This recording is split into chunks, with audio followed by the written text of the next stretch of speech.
Okay, so it's been a while because I've been super busy, but the Lord today wants us to know and always know that we have authority over our children.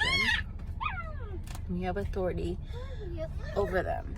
And we're living in a world right now, and there's been a lot of things behind closed doors that have been in perversion with the way that children have been raised and the way they've been exploited. And clearly we see that now because the Lord is exposing that now. And we have to understand, not only in like the media, but also, you know, there's so much that the enemy comes at. He perverts. He tries to pervert children really early. And looking at the schools. Nothing, baby. What are you doing? I'm talking. So, the school systems too, right? So what's going on in the school systems? They're trying to introduce this gender bender thing where children can choose who they are. And this is why nothing, or something important, okay? The Lord, when my daughter was going to start school, you know, I couldn't afford really to, I was in school and I wasn't working.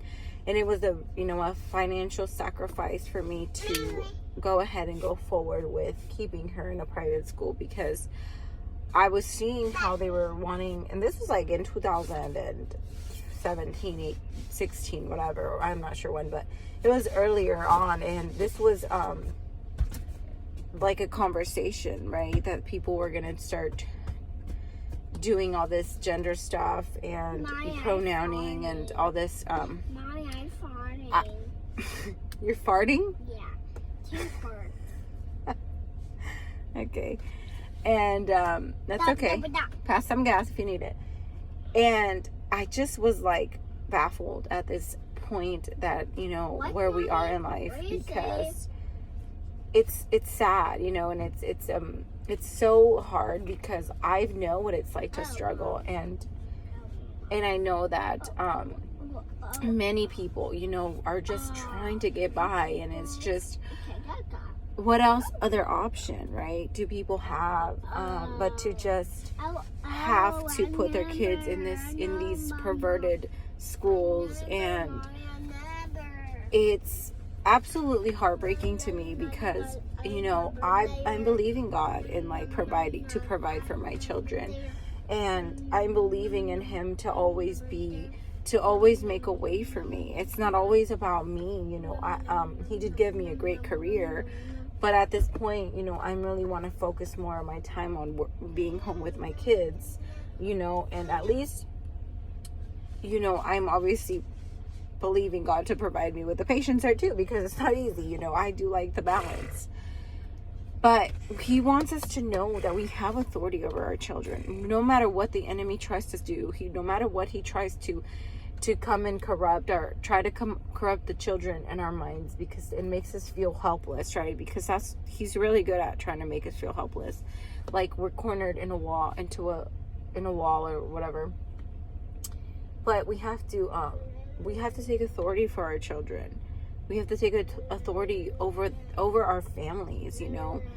We sanctify our home. We can sanctify our home as believers by consecrating ourselves, by walking in righteousness for the Lord. And it is not an easy thing. It's a very heavy burden.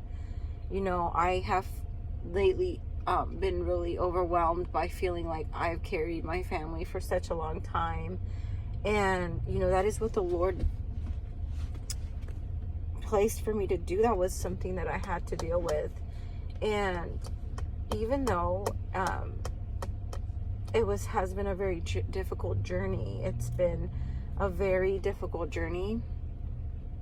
I mean, regardless, like, I wouldn't have it any other way. This is what I, you know, have to deal with. And I wouldn't have it any other way other than to do what I'm doing, warring for my family. And it's not easy. I'm not going to sit here and say that it's easy and it's always peachy, because it's not.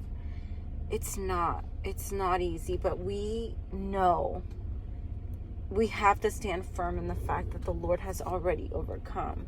He's already overcome. And we have to keep fighting the good fight of faith, and that is standing on his word, no matter what. And we are tested in that. We are tested. We are to persevere in that. So just be encouraged that the Lord is hearing your cry, and he will provide a way out for you. And just know that you have authority over your children. You have an authority.